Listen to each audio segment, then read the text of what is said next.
हुक्मरान तो वो थे, लोगों की दहलीज पे अमन देने वाले, लोगों की चौखट पे जो है वो नूर बांटने वाले।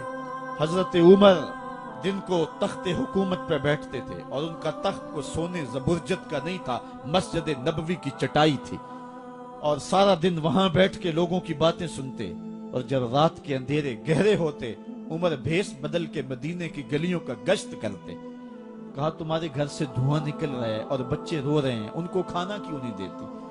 कहने लगी उमर की जान को रो रही। उमर के पांव तले से जमीन निकल गई। कहा क्या हुआ?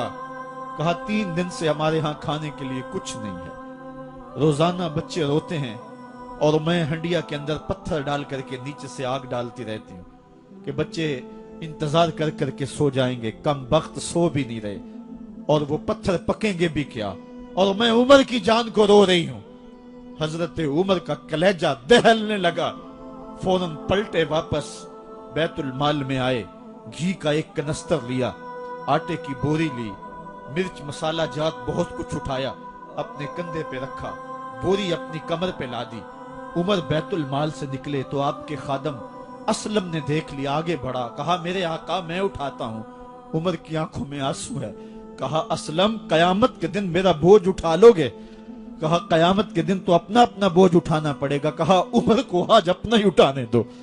हजरत उमर वो घी का कनस्तर और वो आटे की बोरी सर पे उठाए हैं और उस खातून के घर जाते हैं और दस्तक देते हैं। वो जब देखती है उसकी जान में जान आ जाती है। कहा जल्दी जल्दी आटा गूंदो, और उमर सब्जी काटने लग जाते हैं।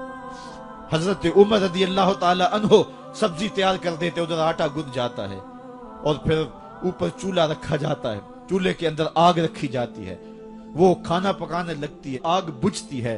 तारीख ने लिखा है आग बुझने लगती है, उमर झुक करके फूंके मारता है। उमर झुक झुक के फूंके मारता है।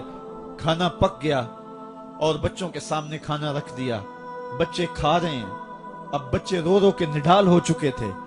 हजरत उमर अपने हाथों को और अपने घुटनों को और अपने पांव को जमीन पे लगा के, जिस तरह बकरी का बच्चा चलता है, वेड़े के अंदर कभी इधर चलते हैं कभी इधर चलते हैं, ताकि बच्चे मुझे देख के खुश हों और दिल में कहते उमर जितना रुलाया है अब इतना हंसाना भी पड़ेगा।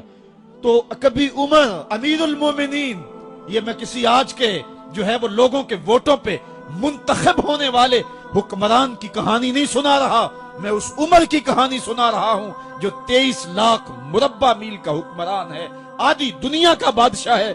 हजरत उमर जो है जिस तरह बकरी का बच्चा चलता है, इस तरह अपने हाथ और अपने घुटने जमीन पे टेक करके जो है वो इस तरह चलते हैं।